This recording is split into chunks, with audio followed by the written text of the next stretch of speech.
Pemirsa, dulu waktu kecil pengen jadi orang gede. Kelihatannya enak ya, kalau orang tua tuh zaman dulu apa-apa gesek, apa-apa bisa bayar sendiri. Loh sekarang kita udah dewasa, baru paham nih apa yang harus dilakukan untuk kenikmatan itu ternyata sulit dan gak mudah. Memang setiap orang pasti memiliki cara tersendiri untuk mengatur atau mengelola keuangan mereka. Nah hal tersebut juga bergantung dari kepribadian serta kebutuhan masing-masing. Nah apakah Anda pernah mendengar istilah money personality? Istilah ini merujuk pada kepribadian seseorang dalam mengatur keuangan. Nah, mending kita cari tahu deh lebih dalam lagi tentang money personality. Dalam Kenali Money Personality, jangan sampai salah pilih. Kita masuk ke slide pertama. Sebenarnya ada banyak banget tipe money personality, bahkan sejumlah penulis atau pengamat melihat ataupun memiliki beragam versi. Tapi akan saya coba jabarkan kepada Anda yang paling mudah ya. Yang pertama adalah the money maker ya. Biasanya saat berkumpul nih sama orang, sang money maker ini mereka akan selalu berbicara tentang uang karena mereka memang suka menghasilkan uang. Tipe yang satu ini biasanya didorong oleh adanya validasi eksternal, di mana mereka ingin mendapatkan pengakuan dari orang terdekat. Dalam hubungan yang romantis biasanya mereka suka dengan orang-orang yang boros atau mostly spending. Apakah selalu baik seperti ini? Ya enggak juga dong pastinya ya. Cara memperbaikinya gimana? Jangan sekedar menghasilkan uang, tetapi Anda juga harus dapat menyimpan dan menikmatinya. Cobalah untuk memberikan sebagian uang Anda untuk keperluan amal atau meminimalisir kegiatan yang memerlukan banyak uang. Lalu yang kedua adalah the warrior.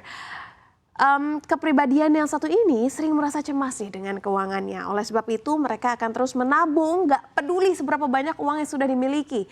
The warrior biasanya sering pesimis dan kurang percaya diri. Biasanya mereka juga memiliki ketakutan tersendiri terhadap kehidupan yang akhirnya berdampak pada kondisi keuangan mereka. Cara menyelesaikannya gimana? Usahakan untuk memahami perencanaan keuangan yang baik dan wajar. Sebaiknya Anda juga mencari tahu dari mana kecemasan dan ketakutan itu berasal. Selain itu, bawa perspektif positif saat menabung sambil membayangkan hal-hal yang baik, hal-hal yang menyenangkan yang bisa Anda lakukan dengan uang tersebut. Masuk ke personality lainnya di slide berikutnya.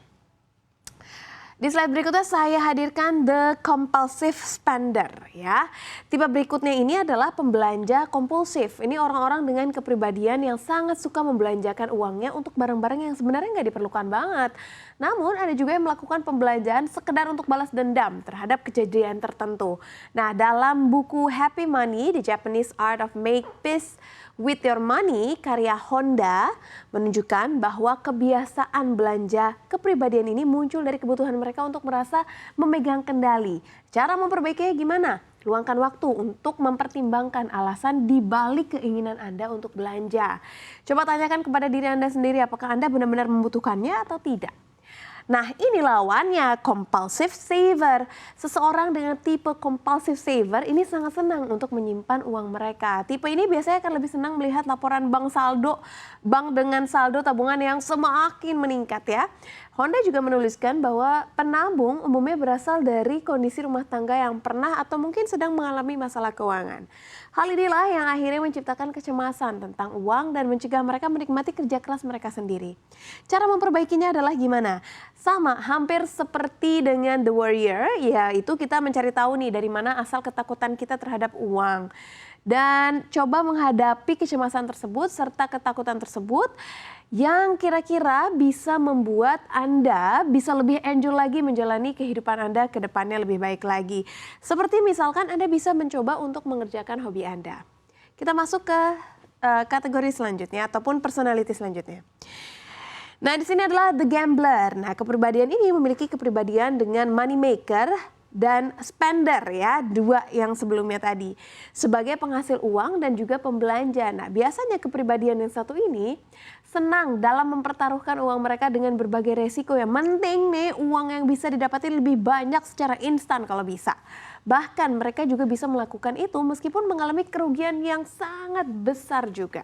Nah cara memperbaikinya adalah mencari jalan keluar dari kecanduan terhadap gambling uang. Coba cari hobi lain deh yang lebih sehat atau gak menghabiskan uang Anda terlalu berlebihan.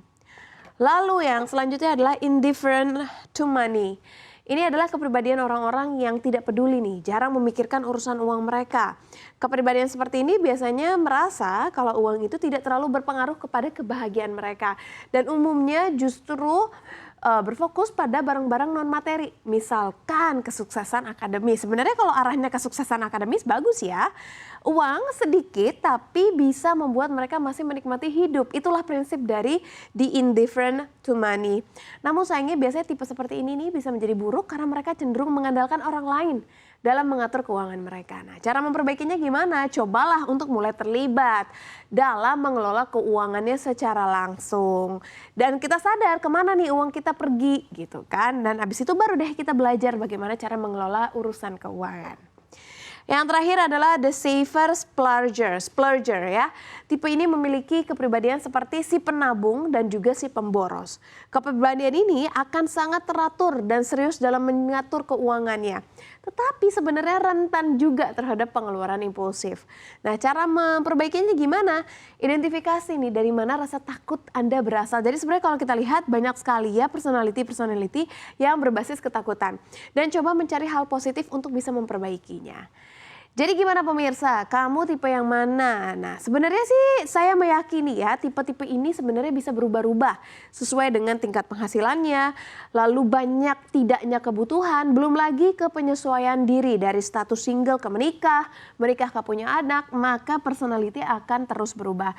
Jadi yang sebenarnya perlu dipelajari adalah pola mengatur keuangan, jangan stuck sama money personality aja, oke?